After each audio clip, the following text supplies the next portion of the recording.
नमस्कार किसान भाइयों, स्वागत है आपका एएसपी किसान सुविधा चैनल के ऑनलाइन प्लेटफॉर्म पर। किसान भाइयों, आज हम बात करेंगे कि जो उद्यान विभाग की जो योजना है फल वृक्षों की स्थापना, किसान भाई कैसे कर सकते हैं, उनको किस प्रकार से उनको अनुदान दिया जाता है, उसके बारे में आज हम विस्तार से चर्चा करने वाले हैं कि हमारे जो किसान भाई हैं, जो नए फल वृक्षों की स्थापना करके अपनी आमदनी को भी बढ़ा सकते हैं कि जो पहले जो सब्सिडी 60% दी जाती थी, अब उसको बढ़ाकर 75% कर दिया है। तो ये हमारे किसान भाइयों की बहुत एक खुशखबरी है किसान भाइयों के लिए, वो अपनी आमदनी को दुगना कर सकते हैं। तो किसान भाइयों, आप वीडियो में अंत तक बने रहें। साथ ही में हमारे चैनल को सब्सक्राइब और लाइक कर देगी, जिससे कि आपको समय पर नोटिफिकेशन मिल सके और आप हमारी समय पर आप हमारी वीडियो को देख सकें। किसान भाइयों, बात करते हैं कि फल वृक्षों की स्थापना के लिए कौन-कौन किसान भाई इसके लिए पात्र है, क्या इसमें आवश्यक दस्तावेज होते हैं, किस प्रकार से वो अपना आवेदन कर सकता है, कितना इस पे सब्सिडी मिलती है, कितना अनुदान मिलता है और कितनी जमीन तक आप इस पर अनुदान ले सकते हैं। तो किसान भाइयों, इसकी पात्रता की बात करते हैं तो जो भी किसान भाई के पास भू स्वामित्व है खुद के नाम से, या आप और उसके पास सिंचाई सोर्स है, वाटर सोर्सेज है, तो वो अपना आवेदन कर सकता है।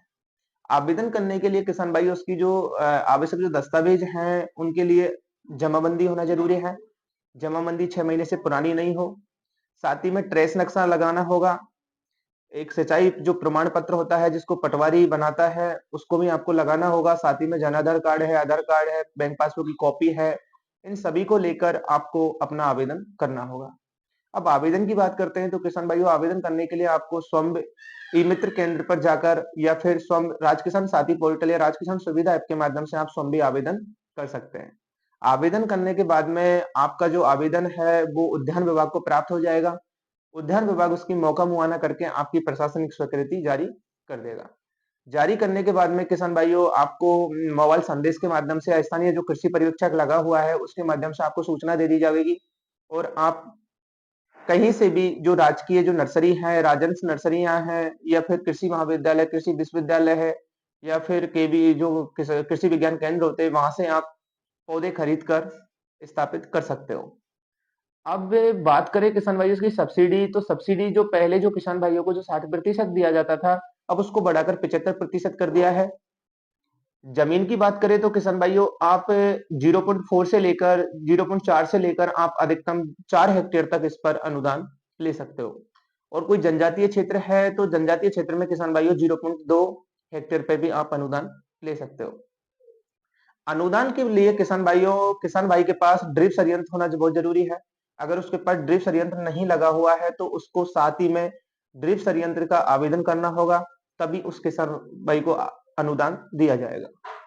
अब किसान भाइयों, अनुदान की बात कर ले तो 1 हेक्टेयर पर आपको अधिकतम इसकी जैसे अमरूद है, आंवला है, इसकी जो इकाई लागत है वो 40,000 रुपए है। उसका 75% 30,000 रुपए आपको अनुदान देय होगा।